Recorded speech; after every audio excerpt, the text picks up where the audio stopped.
Good afternoon guys. তো আজকে আবার একটি নতুন টপিকে আপনাদের সঙ্গে নিয়ে চলে এসেছি একটি নতুন ভিডিও, এবং আজকের ভিডিওটি খুবই গুরুত্বপূর্ণ তোমাদের জন্য।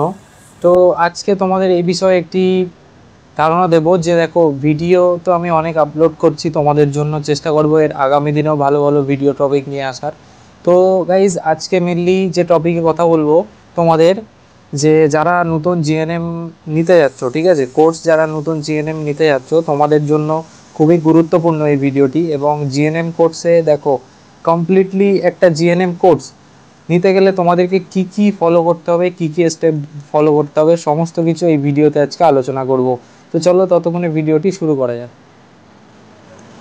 সবার ফার্স্ট গাইজ, তো আজকে তোমরা জানতে পারবে ভিডিওর মধ্যেই যে সবার ফার্স্ট তোমাকে কি করতে হবে।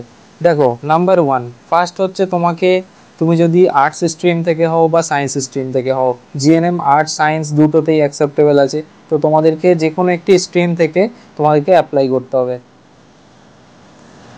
সেকেন্ড, তোমাকে একটি সুন্দর কলেজ চুজ করতে হবে, সেটা প্রাইভেট হোক বা গভর্নমেন্টে তোমরা যদি পেয়ে যাও বাই প্যানেলের মাধ্যমে তাহলে তো খুবই ভালো, না পেলে কোনো সমস্যা নেই, তোমরা প্রাইভেট থেকে করতে পারো। প্রাইভেট থেকে করার জন্য তোমাকে সবার ফার্স্ট একটা কাজ করতে হবে, তোমাকে একটি ভালো কলেজ চুজ করতে হবে। সেই কলেজের সমস্ত কিছু অথেন্টিকেশান দেখে নিতে হবে। কলেজের কী কী অথেন্টিকেশান দেখবে সেই রিলেটেড একটি ভিডিও অলরেডি আমি করেছিলাম, তো সেই ভিডিওটি তোমরা দেখতে পারো চাইলে। তো এবং তারপরে কলেজ চুজ করা হয়ে গেল, এবার তোমাকে থার্ড স্টেপে আসতে হবে। তোমাকে কিন্তু তোমার যে নিয়ারেস্ট, মানে তুমি যে শিক্ষা দপ্তরের আন্ডারে আছো, মানে বিকাশ ভবন ধরে নাও কলকাতা, ঠিক আছে, তোমাকে কিন্তু বিকাশ ভবনে গিয়ে তোমাকে মাইগ্রেশন করতে হবে, ঠিক আছে। তোমাকে মাইগ্রেশন করার পরে ওখান থেকে তোমরা একটি মাইগ্রেশন সার্টিফিকেট পাবে, এবং তোমাকে তার আগে রেজিস্ট্রেশনের জন্য তোমার যে ওয়েস্ট বেঙ্গলে যে তুমি এইচএসে যে রেজিস্ট্রেশন আছে সেখানে ওরা কিন্তু একটা স্ট্যাম্প মেরে দেবে, সেই রেজিস্ট্রেশনটা আপাতত তোমার ক্যান্সেল হয়ে যাবে, এবং তোমার সেই রেজিস্ট্রেশনটা মাইগ্রেট হয়ে তুমি যে স্টেটে পড়তে যাচ্ছ সেই স্টেটে হয়ে যাবে। আমি স্পেশালি এটা বলছি যারা আউট অফ স্টেট এক্সাম, মানে পরীক্ষা দিতে যাবে, বা আউট অফ স্টেটে যারা জিএনএম কোর্স করছো, ঠিক আছে। তো বিষয়টা ক্লিয়ার। তারপরে তোমার যখন মাইগ্রেট হয়ে গেল, তুমি ফাইনালি এবার কলেজে চলে গেলে।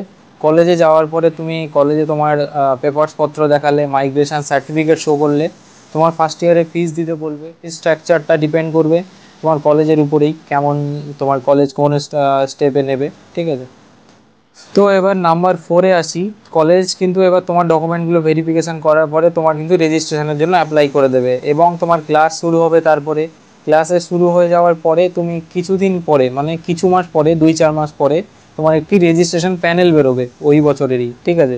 সেই বছরের রেজিস্ট্রেশন প্যানেল বেরোলে সেই রেজিস্ট্রেশন প্যানেলে কিন্তু তোমার নাম চেক করতে হবে তোমার কলেজ অনুসারে, ঠিক আছে। সেই লিস্টটি অনেক বড় লিস্ট, সেই লিস্টটি তোমরা কলেজ মারফতও কালেক্ট করতে পারো, অথবা তুমি কোনো ওয়েবসাইটের মাধ্যমে কালেক্ট করতে পারো। কীভাবে কালেক্ট করবে সেটা আমি পরে একটি ডেডিকেটেড ভিডিও বানাবো, ঠিক আছে।